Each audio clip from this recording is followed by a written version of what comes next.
because we could all feel what you were saying. Because that's a powerful piece. If you want something you never had, your beliefs must change. And so many things come to mind because training shapes your perception of reality. The media shapes what you go after, what you want, and what you don't want. The media shapes your value system. The media shapes the perception of black men to black women. It also shapes what desires are. So all of those things shape what we think, what we feel, what we desire, what we think is good, and what we think is not good. So we have to go inside. The beauty of going inside yourself, it's like a spiritual cave. It's like a cocoon. It's like a basement or an enclosed area where you just have you. And so many of us don't take the time to do that. So many of us are afraid of our deepest inner thoughts. And that's where the insulation comes. That's where the protection is. That's where the reevaluation is, so that when we come out of that larva, we can fly like the most graceful and beautiful butterfly. That is our challenge. But as long as we allow the media to bombard us, our friends and family to bombard us, the papers to bombard us, advertisers to bombard us, then we begin to constantly get shaped externally, wondering why we don't have what it is we desire.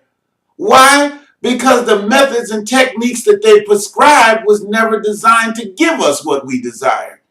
And so we have to be able to go inside to ask ourselves, what is working? What is not working? Why is it working? Why is it not working? And then be able to say, I must release this because it works.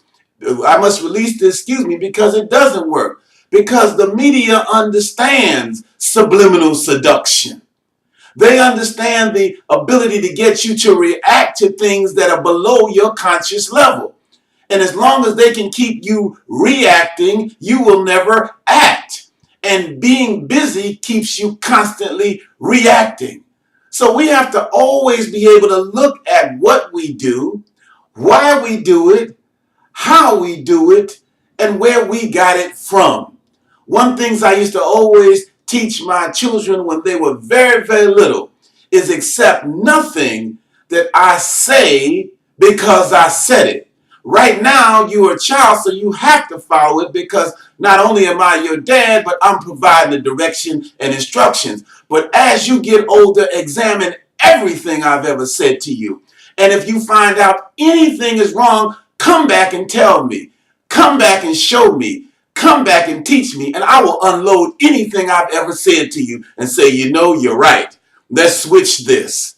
And to this day, they never come back. Why? Because they always had an open mind to examine from the value of what it was. Not what was said, not what was taught, not what was programmed, not what was injected or instilled in us so that they didn't have the capacity to examine anything to contrast it next to. That is power, and that is freedom. And when you teach people to be free, they think free, they live free, they pursue free, they expand with freedom. They begin to evaluate what team needs to be put together so that we can win. Not because it's their friends, not because it's their relatives, not because somebody told them, but because they want to win. And that is raising the arrow. Because when you raise the arrow like that, you are focused on the target. You don't put the altitude of the arrow based on what someone said. You look beyond, see where the target is, and determine how far you need to raise it to hit that target. That's our power. That's our capacity, and that's our purpose.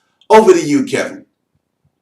I'd like to thank you today for participating in our morning inspirational message. It's a very powerful and potential piece that can give us the capacity to transform our world, to transform ourselves, to really see new ideas, new opportunity, and new enlightenment. All too often, we begin to look in the environment to determine what we have the ability to do, what we have the ability to be, and what we have the ability to become. But our capacity to dream, if there is something you wanted, never had, if there's something you want you never had, you have the ability to do it. If you have the ability to imagine it or even think about it, there's a capacity to do it. There's a capacity to execute it, and there's a capacity to create it. But you have to believe in yourself. And if you do believe in yourself, don't worry about if you don't have the answer, because the answer will get shaped and molded and fashioned right into your conscious mind, because you stayed close to what you wanted to be, what you wanted to do, and what you wanted to have. Keep in mind as you move through your day, be optimistic, be positive, show love, expand the dimensions of your belief system, touch others and watch them transformed by the renewal of your spirit onto them. This is enlightening time. We can do this. You can do this. This is your friend and brother Zindua Tambuzi saying, have a great day, and we'll see you next time.